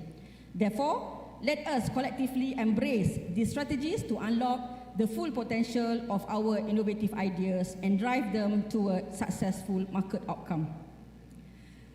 Distinguished guests, ladies and gentlemen, we have reached the concluding remarks of today's lecture. In conclusion, let's summarize the key takeaways from our journey through the chemical innovation process. We have identified challenges, explored solutions, outlined commercialization strategies, glimpsed into the future, and now it's time to distill the essence of our discussion. Let us not view innovation as a sporadic event, but as a continuous journey. Let us not fear change, but welcome it as a catalyst for growth. And let us not follow the curve, but strive to stay ahead of it, shaping the future of chemical innovation with every step we take. As we explore these emerging trends and technologies, let us do so with a sense of anticipation and responsibility. The future is not a distant abstraction. It is the result of our collective efforts, ingenuity, and commitment to progress. As stewards of the chemical industry, let us embrace the challenges and opportunities that these cutting-edge developments bring. Let us be pioneers, not just in our laboratories, but in our mindset. The exciting realm of emerging trends beckon us to be proactive, to adapt swiftly, and to be architects of a sustainable and innovative future. Together, let us shape the destiny of chemical process innovation, and in doing so, contribute to a world that is not just advanced, but also sustainable and harmonious. Above all, let us emphasize the pivotal role of chemical process innovation in shaping the future. It is not merely a scientific endeavor, it is a force that propels industries forward, contributing to the betterment of our societies and economies. Distinguished ladies and gentlemen, as we stand on the precipice of the future, let us turn our gaze to the horizon of chemical process innovation. The path forward is illuminated by emerging trends and cutting-edge technologies, and it's crucial that we pioneer the latest advancement, understand global development, and anticipate shift in the industrial landscape and societal needs.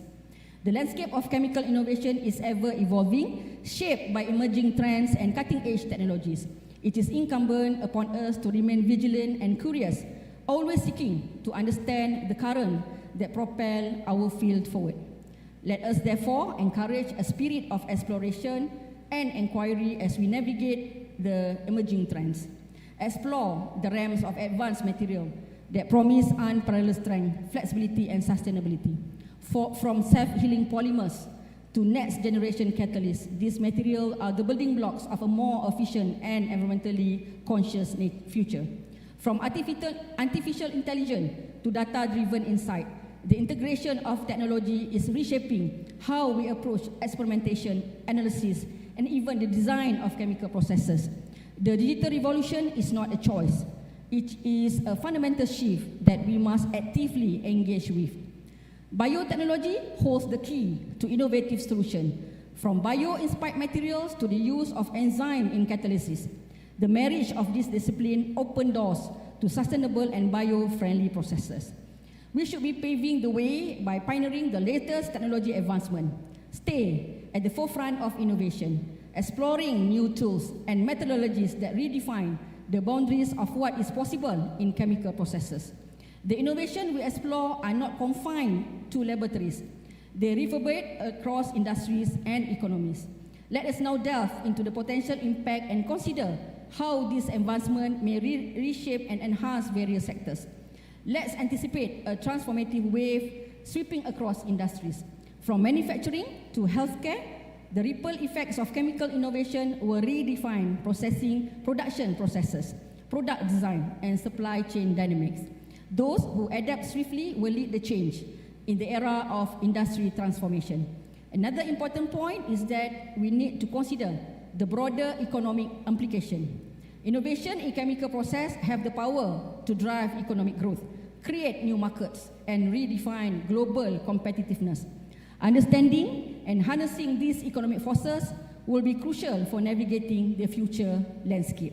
We also need to align with global development goals to anticipate shifts in the industrial landscape.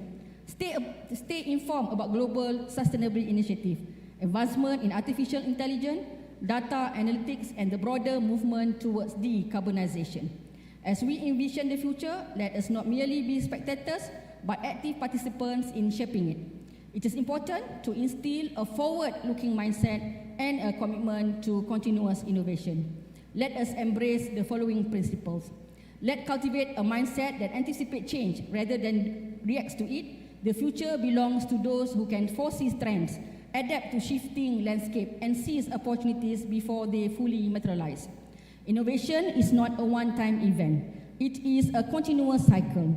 Hence, we should be encouraged to have a culture where learning, experimentation, and improvement are woven into the fabric of our daily activities. Only through continuous innovation can we stay ahead of the curve.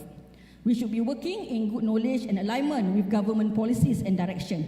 Understand the global sustainability initiative, the integration of artificial intelligence, data analytics, and the push towards decarbonization. Ensure that your research aligns with the broader goals of sustainability and societal well-being. We need to be versatile researchers. Diversify your area of expertise. Break down the silos between discipline and collaborate in multidisciplinary research among global scientific combination. Cross-pollination of ideas accelerates innovation and leads to holistic solution. We should work diligently in your specific area, but remain open to exploring opportunities beyond. The interconnecting nature of advancement often presents unexpected avenues for collaboration and breakthrough. Seize these opportunities to broaden the impact of your work. I would say that the future of chemical process innovation is a canvas awaiting our collective brush strokes. Let us explore, discuss, and encourage a mindset that not only adapts to change, but thrives on it. The horizon beckons, and it is our collective ingenuity that will shape the masterpiece of tomorrow. Before I end my lecture, allow me to extend my sincere appreciation to all my former postgraduate students, colleagues, and research team who have diligently worked on our research project. To all my funders and collaborators, it is beyond words to thank you for the synergy and spirit to pursue high quality of research. To everyone who made time to be here today, thanks for your presence. I could not make this journey even more beautiful without your support and prayers.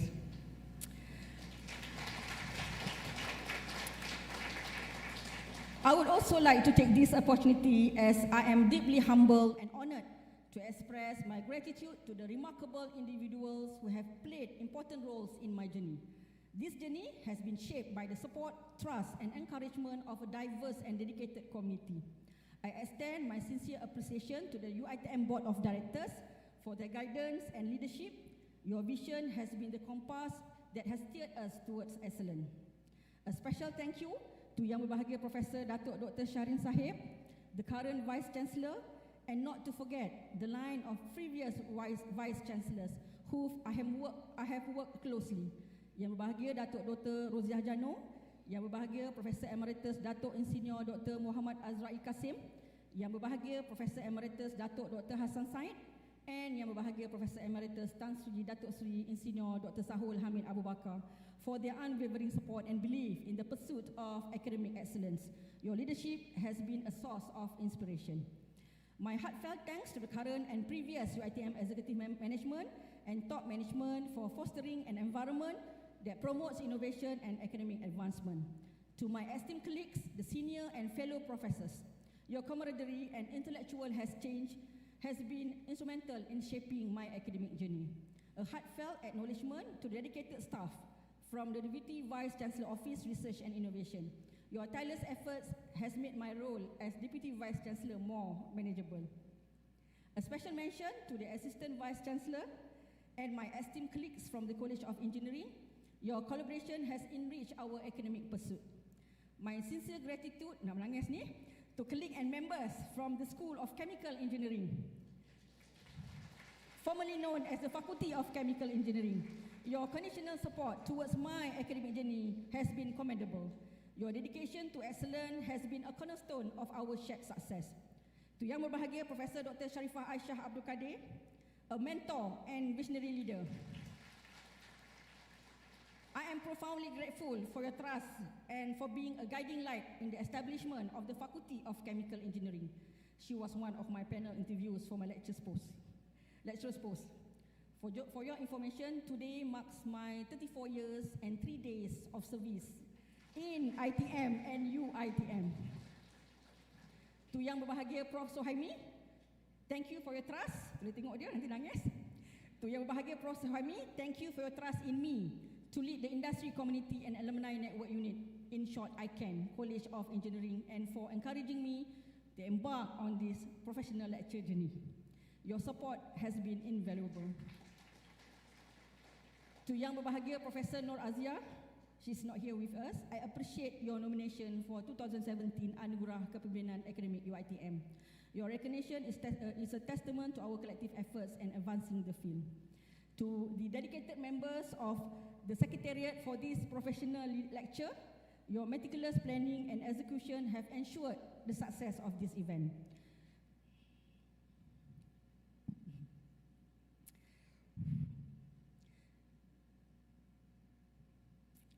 To my parents, Haji Abdul Rahman Ayub and Hamidah Yaakob and my family, thank you for your prayers and unwavering support throughout my career.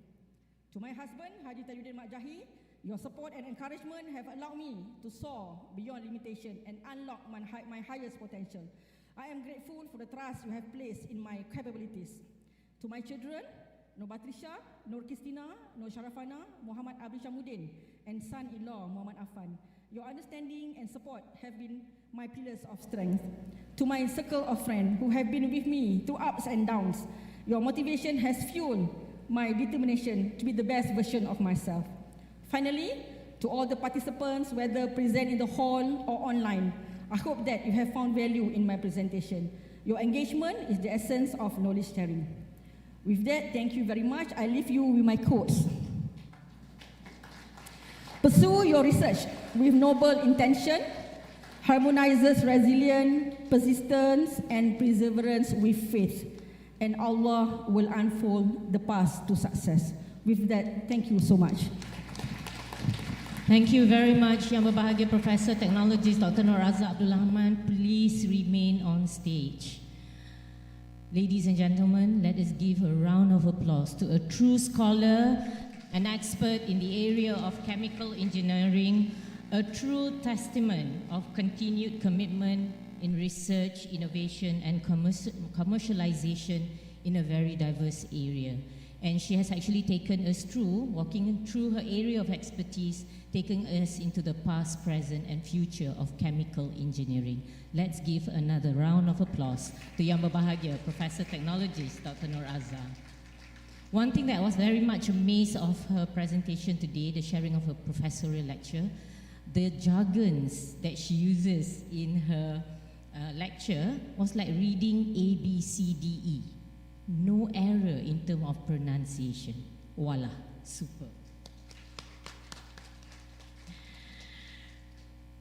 Mohon izin untuk ke bahasa Melayu pula. Ya, dengan itu majlis dengan ini menjemput Yang Berbahagia Profesor Dr. Hamidah Muhammad Saman untuk mengiringi Yang Berbahagia Profesor Dato Dr. Shahrin Sahib dan juga Yang Berbahagia Dato Arif Farhan Dos untuk berada di atas pentas bersama-sama dengan Yang Berbahagia Profesor Dr. Norazah untuk satu simbolik sempurna kita melengkapkan Majlis Syarahan Profesor UiTM pada hari ini. Div-div kehormat, para hadirin yang dihormati sekalian, sebagai gimmick dan simbolik Majlis Syarahan Profesor pada hari ini, majlis menjemput Yang Berbahagia Profesor Teknologis Dr. Norazah Abd Rahman untuk menandatangani poster syarahan Profesor di atas pentas, disaksikan oleh Yang Berbahagia Datuk Naib Canselor dan juga Ahli Lembaga Pengarah Universiti. Dipersilakan.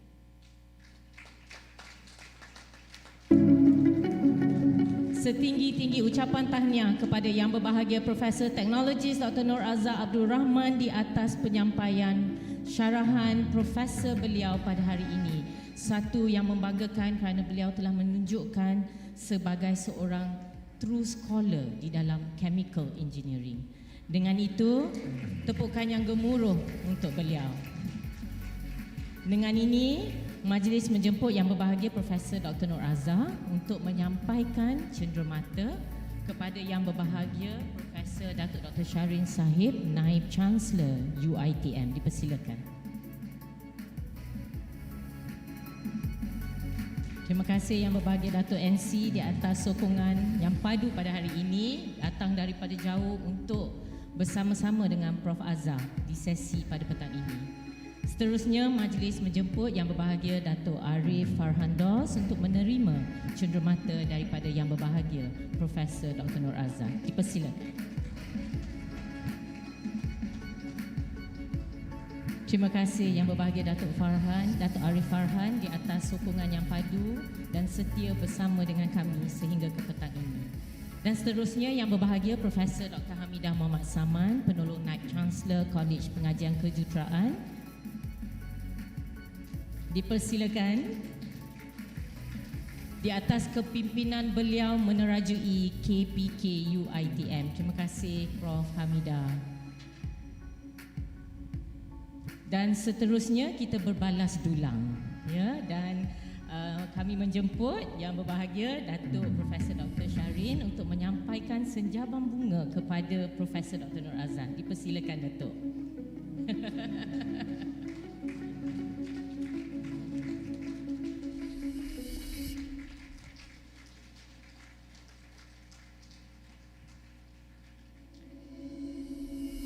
Dan seterusnya daripada Yang Berbahagia Dato Arif Farhan Dos, Ahli Lembaga Pengarah Universiti, cenderamata daripada beliau kepada Profesor Dr. Norazah. Dipersilakan.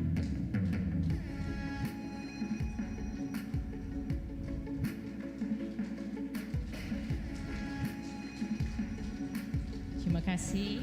Dan yang terakhir sekali daripada Yang Berbahagia Profesor Dr. Hamidah Muhammad Saman mewakili Pejabat TNCPI dan juga KPK kepada Yang Berbahagia Profesor Dr. Norazah. Dipersilakan.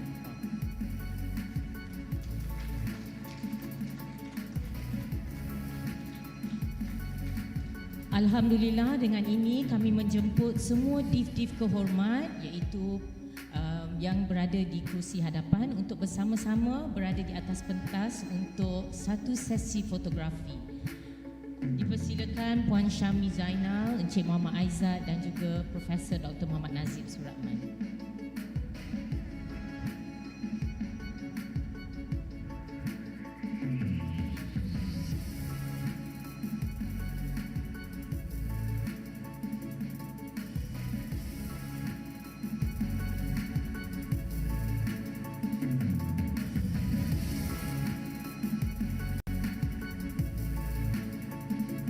Terima kasih kepada semua div-div kehormat. Dengan ini dijemput div-div kehormat untuk kembali ke tempat yang telah disediakan.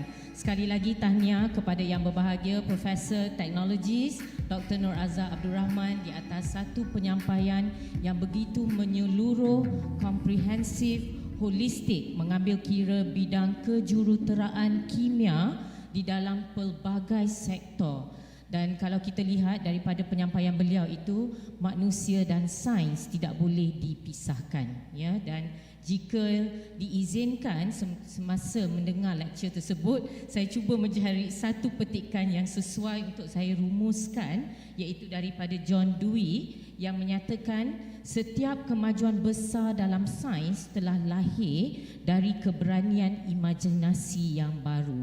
Dengan itu, tahniah sekali lagi kepada Yang Berbahagia Prof dan juga kumpulan penyelidik dan pasukan research beliau di UiTM, di industri dan sebagainya.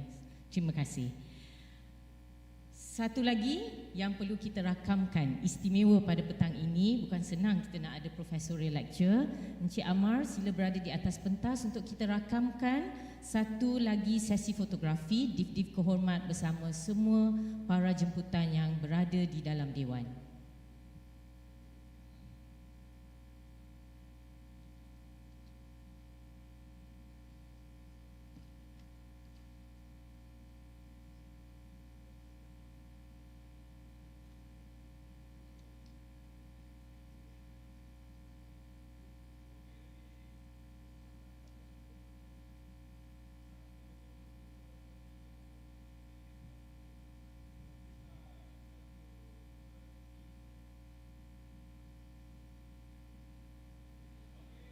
Terima kasih kepada fotographers kita pada petang ini. Dengan itu seterusnya, bagi melengkapkan majlis pada petang ini, saya telah dimaklumkan bahawa ada satu kejutan ataupun rahsia daripada Pejabat TNCPI. Mereka telah menyediakan satu montaj khas untuk Yang Berbahagia Prof Azhar. Saya serahkan kepada tim TNCPI. Dipersilakan. Congratulations to you for coming up to this stage to deliver your professorial lecture. I think it's not an easy task for you. I know that you have been very busy for the past few years being the Deputy Vice Chancellor for Research and Innovation, so it's not easy to come to this stage and prepare and take some time. You are indeed a true researcher, I guess, a true administrator, a true supervisor to your students, a true motivator as well, a sifu and also a boss and also a colleague to most of us here. Kepimpinan Yang Berbahagia Prof berteraskan kesajanaan dan pengaturan yang begitu cemerlang sekali. Semoga hasil penyidikan dan inovasi ini dapat memanfaatkan warga UiTM, negara dan dunia. Prof yang saya kenali adalah seorang yang sentiasa positif dan sentiasa periang. Being around her pun boleh jadi happy. She's a very energetic person. Sometimes I wonder mana dia dapat energy dia. Dan dia very inspirational. Setiap kali dengan dia, mesti kita akan dapat something yang kita boleh pelajari dan kita boleh contohi dari Prof. Prof ni seorang yang first saya tengok dia seorang yang tegas. Prof juga seorang yang prihatin, positif dan saya sangat terinspirasi dengan Prof Norazah yang committed dengan kerjaya beliau. She's always full with ideas and always has solutions to almost everything. Bukan saja ilmu yang dalam bidang, tetapi saya banyak juga menimba ilmu yang di luar bidang, terutamanya dari segi pemikiran kritis dan bagaimana untuk berdikari, and this helps me a lot throughout my career. Prof seorang yang sangat up to date, sangat dinamik, even dalam research pun sentiasa meraihkan idea-idea kami yang kadang macam logika tak logika. Saya boleh katakan kalau satu perkataan untuk Prof mungkin awesome. She's not just a boss but she's actually the leader lah. dalam research, banyak yang kami telah buat bersama dari segi pencapaian bersama, dari segi penulisan, dari segi ideation itself, dan juga just recently telah mendapat patennya. Itu antara orang kata bibit-bibit manis lah. Hopefully akan ada lagi bibit-bibit manis selepas ini untuk tempoh, dan saya harap dia tidak berakhir di situ sahajalah. Seorang yang sangat cool, ya, namun beliau sangat rajin, sangat supportive, sangat ceria orangnya, dan sentiasa memberikan senyuman manis. Mempunyai hubungan yang sangat rapat dalam melaksanakan projek-projek seperti mendapatkan pengiktirafan dalam dan luar negara. Beliau sangat-sangat rajin dan sentiasa bersama saya, ya, dan kami memang bekerja sangat rapat. Semoga beliau sentiasa dilindungi Allah, ya, dunia dan akhirat, dan diberikan ganjaran yang terbaik insya-Allah, dan boleh berkhidmat dengan UiTM selagi beliau rasa beliau nak bersara. Menjadi suatu agenda bersama di peringkat UiTM untuk kita melihat setiap pensyarah menjadikan penyelidikan dan inovasi ini sebagai suatu agenda yang menjadi keutamaan. Inilah yang Prof Azhar selalu sebut sebagai DNA penyelidikan dalam diri setiap warga akademik dan sebenarnya juga warga pentadbiran UiTM. Semoga Prof Norazah terus maju jaya dalam bidang yang beliau pelopori, iaitu kejuruteraan kimia, dan menjadi pakar yang dirujuk. Dapat kita lihat pencapaian-pencapaian telah UiTM peroleh melalui penyelidikan dan inovasi beberapa tahun kebelakangan inilah. Saya rasa sangat beruntung dapat bekerja bersama-sama dengan Prof, dan didoakan semoga Prof sentiasa sihat dan teruskan kecemerlangan walaupun di mana saja Prof berada. Saya rasa beliau tegas dalam menjalankan tanggungjawab dia sebagai Timbalan Naib Canselor ataupun sebagai dekan sewaktu dalam Fakulti Kejuruteraan Kimia. Saya rasa kadang-kadang sebelum kita nak bercakap tu, kita kena buat research dululah, sebab beliau ni kadang-kadang lebih mendapatkan sumber daripada berbagai pihak sebelum mendengar sumber daripada kita sendiri.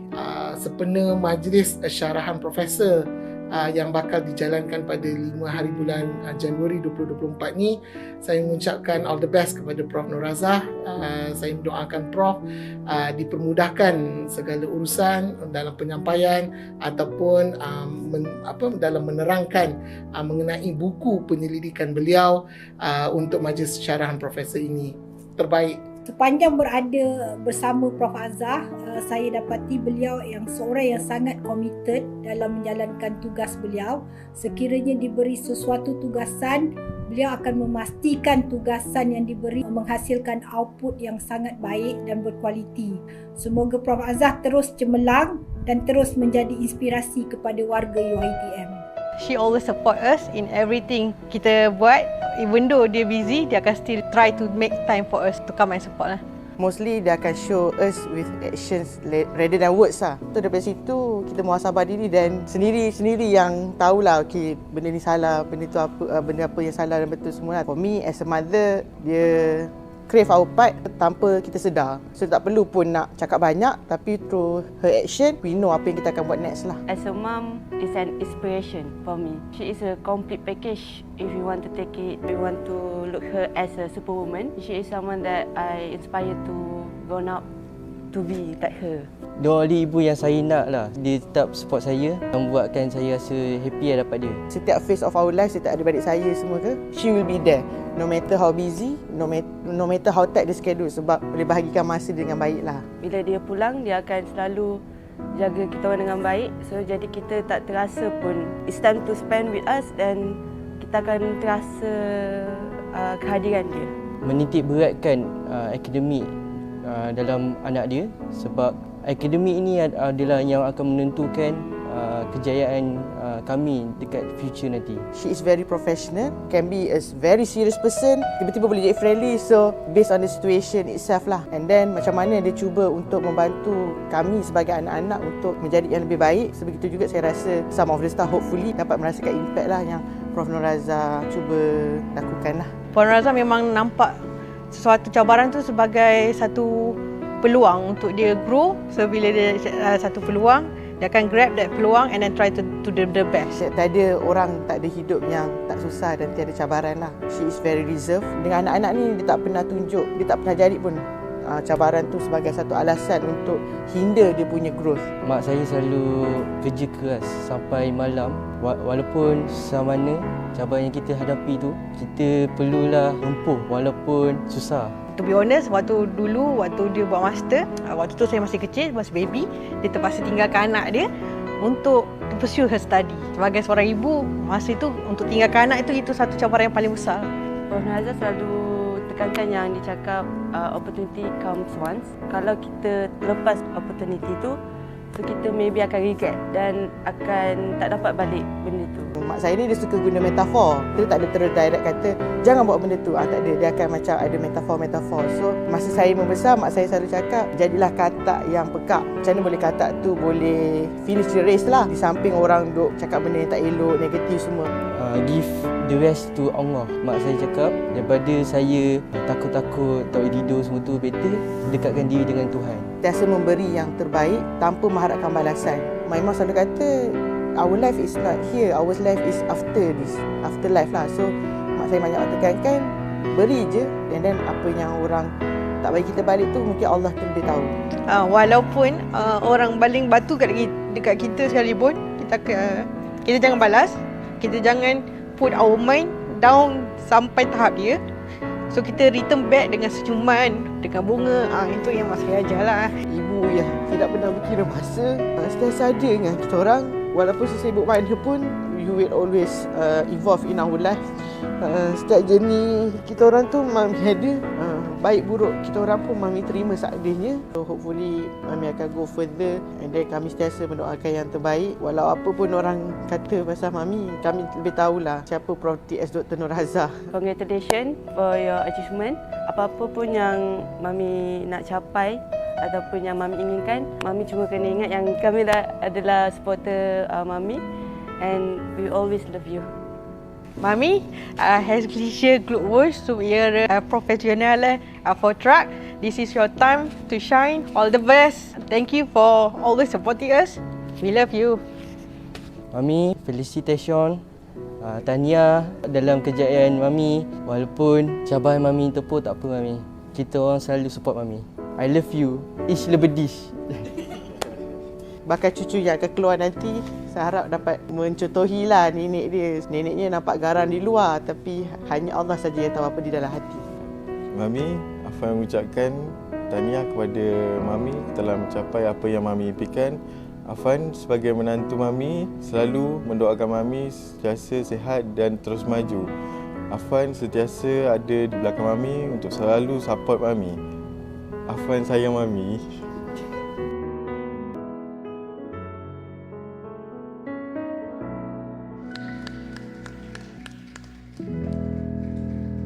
A beautiful narrative yang telah dibuat oleh Unit Komunikasi Penyelidikan dan Visibility Pejabat Timbalan Naib Canselor Penyelidikan dan Inovasi UiTM.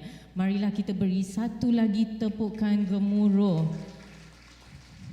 Prof, you deserve to shed some tears today on this very big day. The achievements and also the accomplishments that you have had, the contribution that you've given to the university, to your family, it's undoubtedly remembered by everybody. Tahniah Prof. Ya. Satu lagi, saya juga dimaklumkan. Minta maaf ya Dato, NC dan juga Dato LPU. You have made time for them and today they make time for you. And we would like to welcome the family members. I pula sedih.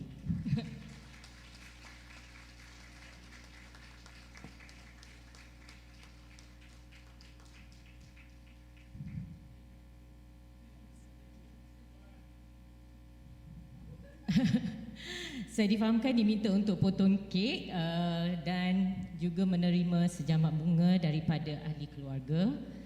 Tayangan montaj itu tadi, div-div kehormat dan juga para hadirin yang dikasihi sekalian, adalah sebagai satu simbol untuk menyatakan Rasa penghargaan di atas jasa, pengorbanan dan juga komitmen yang tidak berbelah bagi Profesor Dr. Norazah sebagai TNC dan juga sebagai a true scholar di KPK, khususnya Kejuruteraan Kimia. Diharapkan dengan tayangan montaj itu tadi memberi semangat kepada Yang Berbahagia Prof untuk terus cemerlang dan komited menabur bakti untuk seluruh warga UiTM. Mereka inilah pada hari ini, tanpa kehadiran mereka tidak lengkap majlis kerana telah menjadi tulang belakang dalam setiap kejayaannya. Terima kasih kepada ahli keluarga dan juga semua yang berada di sini. Alhamdulillah, majlis kita melabuhkan tirai pada petang ini. Sebelum berakhir, majlis dengan segala hormatnya menjemput div-div kehormat dan semua para tetamu jemputan untuk menikmati juadah petang yang telah disediakan. Untuk makluman semua, pihak pengajar juga menjemput semua untuk melawat reruai yang berada di luar Dewan, pencapaian dan juga research collection yang telah dibuat oleh Yang Berbahagia Prof Azhar. Dan juga jika sesiapa yang ingin mendapatkan autograf beliau, sebentar lagi beliau akan berada di atas pentas, ya.